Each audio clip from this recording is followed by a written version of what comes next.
Chapter 4. A Fork in the Road. Zethusela stood nervously in front of Queen Zetalia while doing his level best to appear as relaxed and unconcerned as he possibly could. The queen, however, tasting blood in the water, leaned forward on her throne, with eyes growing narrow. What I expect from you, Zethusela, are real-world results. Instead, all you feed me is meaningless jargon and technobabble. I'm starting to wonder what this so-called collaboration is really all about.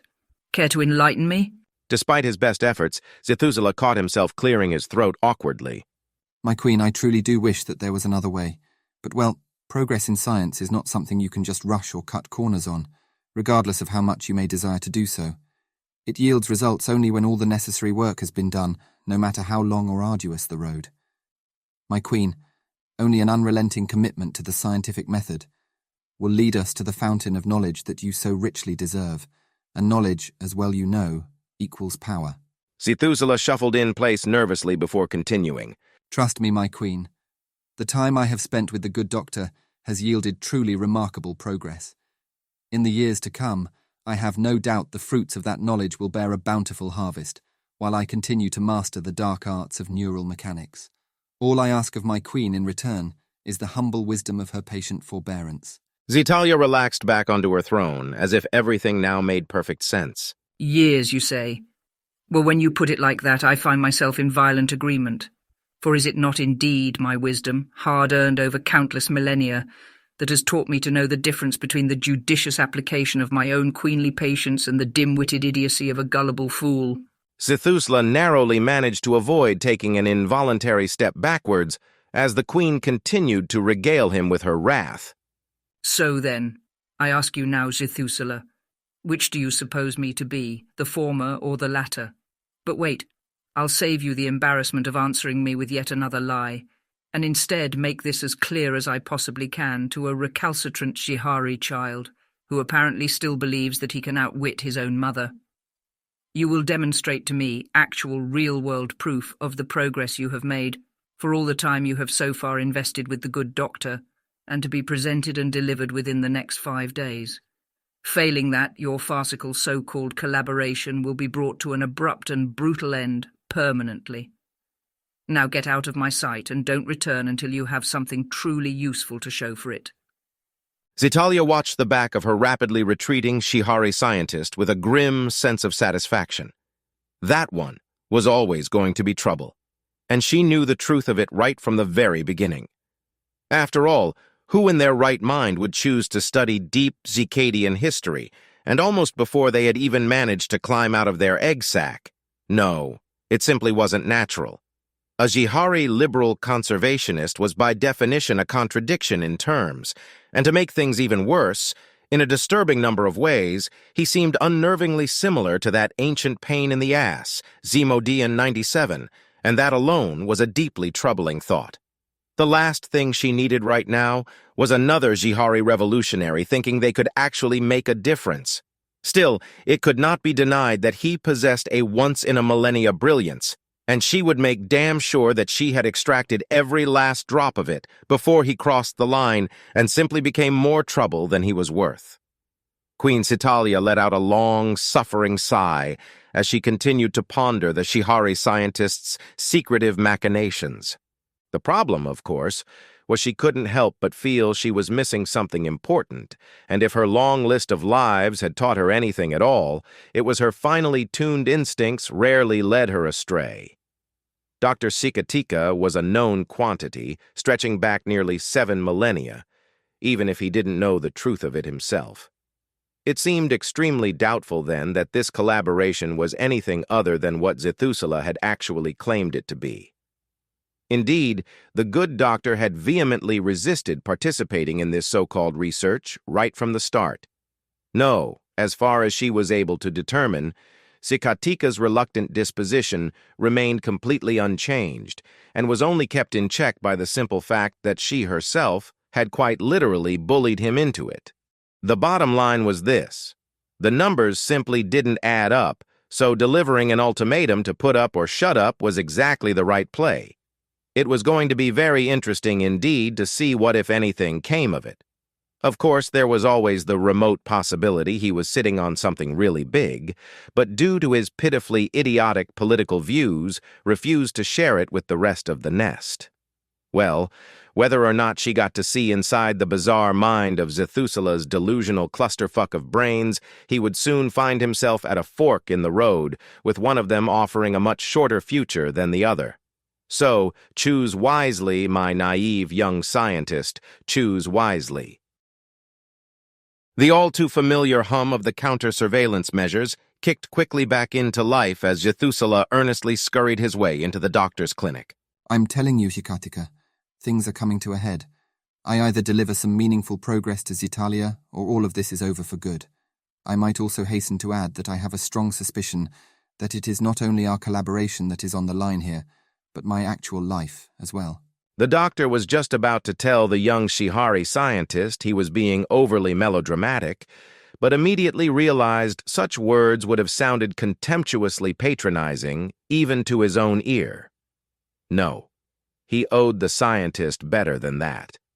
Still, as much as he liked this clever young Shihari, there was no personal guilt or responsibility he need burden himself with here. Zethusela had made his own bed long before Shikatika had ever decided to bring him in. In fact, when it came right down to it, that was precisely why he had chosen him in the first place. Zethusela was neither a fool or a coward, so Zakatika seriously doubted he would try to play this off as if the imminent threat to his life was some sort of shocking, unethical trap the doctor had somehow managed to manipulate him into. No. The scientist was simply trying to use the threat as an emotional bargaining chip, and as such, Zakatika knew exactly where this conversation was about to go next. Unless that is, he was able to head him off at the pass. What exactly do you expect from me, Zethusela? The doctor proclaimed with an exasperated wave of his forelimbs. Yes. I will concede that in a very limited sense, we have made tangible progress, at least in terms of understanding the capabilities and mechanics of the quantum goo, as you seem to prefer calling it. However, the simple fact of the matter is, its physical composition remains an impenetrable mystery that, despite our best efforts, appears to sit well beyond the reach of the scientific method. Zakatika shook his head ruefully. No, I'm very sorry, Zethusela, but as things stand right now, I see no practical or useful application for what we have come to learn, and therefore I am regretfully of a view that our collaboration has reached its natural conclusion.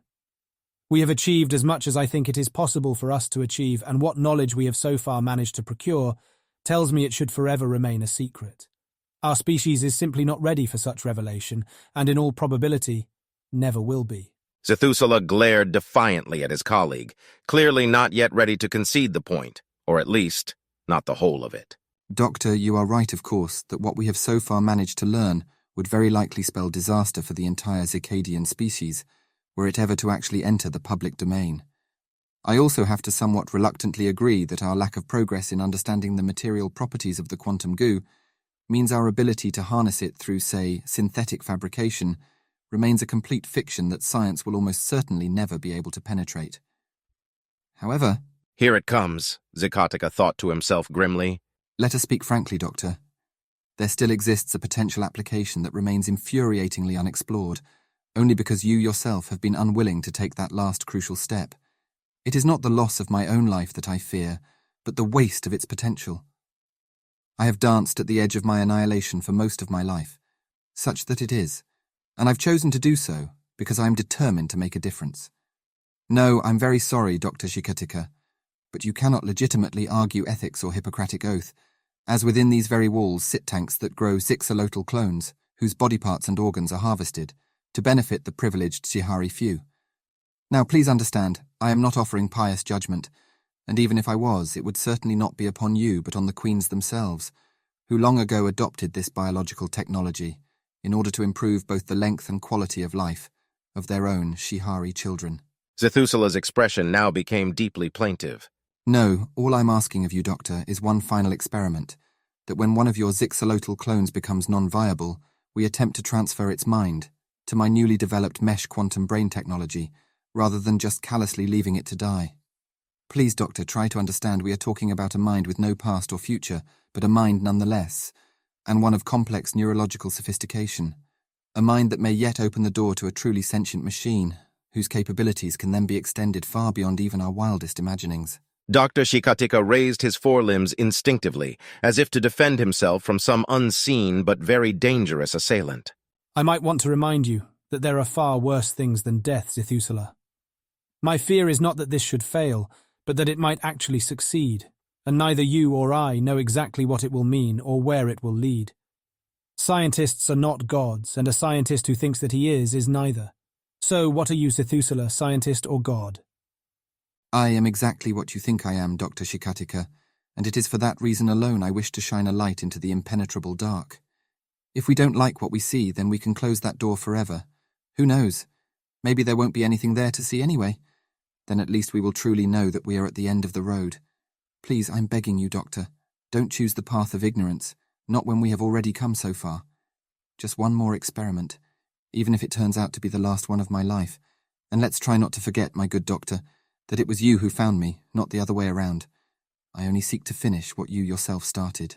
Dr. Shikatika shook his head again forlornly, but this time he no longer tried to raise his hands in defense. All right then, Zithusula, have it your own way, just like always. One last experiment it is, and may the gods of Xanos Prime have mercy on our souls. Well, where exactly is he then? Zitalia's Hematiri body slave wore a panicked and trapped expression upon his face. My queen, the trace logs would strongly suggest that he is currently located at the Grand Palace of Gathering. Zitalia's mandibles flared wide in utter disbelief. Surely you are mistaken. Recheck the logs, and assuming you like both your job and your life, I highly recommend that you don't mess this up a second time. But my queen, Pleaded the body slave desperately. I swear there is no mistake. Zithusula really is at the Grand Palace of Gathering, and it appears that he has been there for almost 2 whole days. Our own intelligence assets say that he has already petitioned and received an audience with all the other Xylectial queens. Petition for what exactly? Zitalia's voice had suddenly taken on a very dangerous tone. Well, my queen, it does very much appear that he has been accepted into the Rangers and as such is now a legal vassal of the Supernest itself. Zitalia remained serenely silent, but her eyes looked like they were in real danger of exploding out of her head, and the body slave withered visibly under the heat of her smoldering gaze. Why, that traitorous, miserable little lice worm. I should have had him put to death and fed to my Xylinetti drones the very moment he crawled out of that putrid and ill-fated little egg sack of his. Zitalia felt a sudden compulsion to start breaking things, and opportunistically grabbed at a large watering vase, which one of the servants was unfortunate enough to be using right at that particular moment in time. She hurled it with considerable force at a nearby wall, but it was snatched out of the air by an automated cleaning bot and was safely set back down onto the floor. Zitalia began to scream with the sound of 1,000 shrieking sirens. Everyone who had not yet already done so hastily evacuated the royal chamber, apart from the unfortunate Simatiri body slave who had delivered her the ill-fated news about Zithusula. The queen observed that his eyes were now tightly shut and that all his legs were visibly shaking. Fractions of a second later, Zikander 163, the queen's hulking chief Shihari bodyguard, came skidding into view, his 2 forelimb-mounted pulse guns pointing directly at the head of the petrified body slave. Just give the word, my queen, Zikander said robotically. In an act of supreme willpower, Zitalia stoically reconstructed her composure and began to speak. Stand down, Zikander, and prepare for my immediate transit to the Grand Palace of Gathering. Send a priority notification to all the senior Xylectials demanding an urgent mandatory audience in order that we might discuss the legality of Zithusula's secondment to the Rangers and my apparent exclusion from that process. Go. Zitalia simply could not believe it. Not only had he failed to show up for his scheduled presentation, but he had quite literally abandoned his post at the nest and clandestinely defected to the Rangers. Of all things, the Rangers. Just imagine that. Zithusula, a 7-brained scientist working at the reservation, planting trees and shoveling slime worm excrement. If it were not such an outrageous affront, she could almost have found it to be farcically hilarious. Well, she had to give him credit for the sheer creative audacity of the move, and she also had to admit it did rather fit with his profile.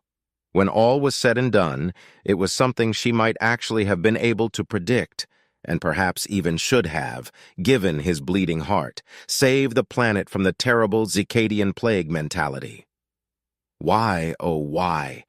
Hadn't she have this troublemaker killed long ago? Getting rid of him now was going to be much more difficult. Difficult, but not impossible. And maybe her legal challenge might yet be successful. Well, maybe. But that was definitely not something she should pin her hopes on. The other queens were no doubt loving every moment of this, and would probably do everything they could to keep him under their collective protection, even if only to spite her. Zitalia eyed the watering vase furiously. This was not exactly turning out to be the day that she had been hoping for. Sikander, one more thing before you leave. Shoot that damn cleaning bot.